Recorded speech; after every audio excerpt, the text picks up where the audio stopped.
Hi hello అందరికీ నమస్కారం. మన ఛానల్కి స్వాగతం సుస్వాగతం.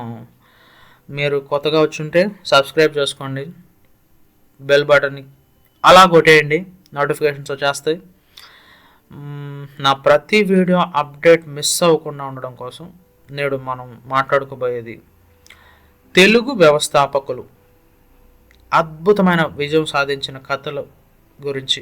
శ్రమ, వినూత్న ఆలోచనలు మరియు పట్టుదలతో వారు ఎలా విజయం సాధించారని తెలుసుకుందాం. జిఎంఆర్ గ్రూప్ వెనక ఉన్న మహానుభావుడు జిఎం రావు గారు.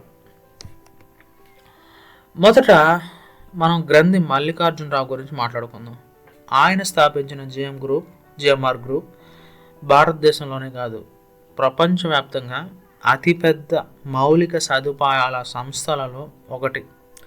ఒక చిన్న గ్రామం నుండి వ్యాపారం మొదలుపెట్టిన రావు గారు ఢిల్లీ, హైదరాబాద్, సెబ్లు అంటే ఫిలిప్పీన్స్లో ఉంటుంది. సో ఇలాంటి ప్రధాన విమానాశ్రయాలను అభివృద్ధి చేశారు. సాధారణ జీవితం నుండి $1 బిలియన్ వ్యాపారాన్ని ఎలా నిర్మించారనేది కూడా తెలుసుకోవాలన్నమాట. So next, doctor BVR Mohan Reddy, IT సేవల మార్గదర్శి. ఈయన సెయింట్ వ్యవస్థాపకుడు. డాక్టర్ బివిఆర్ మోహన్ రెడ్డి గారు భారతదేశంలో ఇంజనీరింగ్ మరియు ఐటీ సేవలకు కొత్త రకం పరిష్కారాలను అందించారు. ప్రపంచవ్యాప్తంగా ఉపయోగించే జిఐఎస్ మరియు ఇంజనీరింగ్ పరిష్కారాలని అందించిన ఆయనకు పద్మశ్రీ అవార్డు లభించింది. ఆయన విజయం తెలుపుతున్నది వినూత్న ఆలోచనలతో ప్రపంచ స్థాయిలో కూడా ఎదగవచ్చు అనేది. నెక్స్ట్, ఉదయ్ కోటక్, బ్యాంకింగ్ రంగం మేటి వ్యక్తి అని చెప్పుకోవచ్చు. కోటక్ మహీంద్రా బ్యాంక్ వ్యవస్థాపకుడు ఉదయ్ కోటక్కి తెలుగు మూలాలు ఉన్నాయి.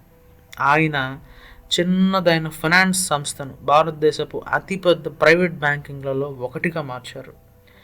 ఆయన వ్యూహాత్మక ఆలోచనలు, ఆర్థిక నైపుణ్యం బ్యాంకింగ్ రంగాల్లో విప్లవాత్మక మార్పులు తీసుకొచ్చాయి. నెక్స్ట్, శ్రీధర్ వెంబు, జోహో వెనుకున్న మన తెలుగోడు. జోహో కార్పొరేషన్ వ్యవస్థాపకుడు శ్రీధర్ వెంబు భారతదేశ SaaS అంటే సాఫ్ట్వేర్ యాజ్ ఎ సర్వీస్ రంగాన్ని ప్రపంచానికి పరిచయం చేశాడు. సిలికాన్ వ్యాలీ కాకుండా తమిళనాడులోని ఒక చిన్న గ్రామంలో తన కంపెనీని ఏర్పాటు చేసి స్థానిక టాలెంట్లని ప్రోత్సహించడం ద్వారా విజయాన్ని సాధించాడు. నేడు జోహో మైక్రోసాఫ్ట్, గూగుల్ లాంటి దిగ్గజాలతో పోటీ పడుతుంది. Next, K Satyanarayana Raju garu, Canara Bank CEO. So Canara Bank MD and CEOగా ఉన్న కె సత్యనారాయణ రాజు గారు చిన్న ఊరు నుంచి వచ్చి పెద్ద స్థాయికి ఎదిగిన వ్యక్తి. బ్యాంకింగ్ రంగంలో ఆయన అనుభవం, వ్యాపార వ్యూహాలు మరియు కస్టమర్ కేంద్రిత సేవల కారణంగా కెనరా బ్యాంక్ అద్భుతమైన వృద్ధిని సాధించింది.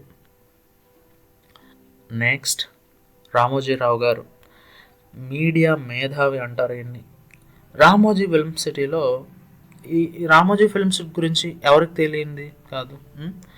ఈనాడు గ్రూప్, ఈటీవీ నెట్వర్క్ మరియు ప్రపంచంలోనే అతిపెద్ద ఫిల్మ్ సిటీని స్థాపించిన రామోజీరావు గారు మీడియా మరియు వినోద రంగాల్లో తనకంటూ ప్రత్యేకమైన గుర్తింపును తెచ్చుకున్నారు. Next, Satya Nadella, Microsoft CEO. Satya Nadella Microsoft CEOగా ఉండే తెలుగోడు ఈయన.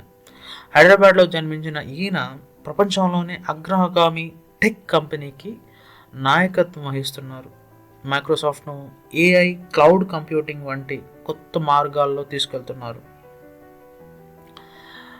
ఫణీంద్ర సమ, రెడ్ బస్ వ్యవస్థాపకుడైన. ఆన్లైన్లో బస్ టికెట్ బుక్ చేసుకుంటున్నారా? అయితే ఫణీంద్ర సమ గారికి థ్యాంక్స్ చెప్పాలి. రెడ్ బస్ వ్యవస్థాపకుడైన ఆయన తన సొంత సమస్యను పరిష్కరించేందుకు స్టార్టప్ ప్రారంభించి 600 కోట్ల రూపాయల విలువ చేసే కంపెనీగా మార్చారు. శ్రీనివాసరాజు, భారతదేశ స్టార్టప్ గేమ్ చేంజర్ అంటారు ఈయన్ని. శ్రీని రాజు, మింత్రా, స్విగ్గీ, యాత్ర, సో ఇలాంటి స్టార్టప్లకు పెట్టుబడి పెట్టిన ప్రముఖ ఇన్వెస్టర్ ఆయన సత్యం కంప్యూటర్స్ నిర్మాణంలో కూడా కీలక పాత్ర పోషించారు. ఇక last but not the least K Trivikram. So ఈయన్ని టెక్నాలజీ స్టార్టప్ మాంత్రికుడుగా అంటారు.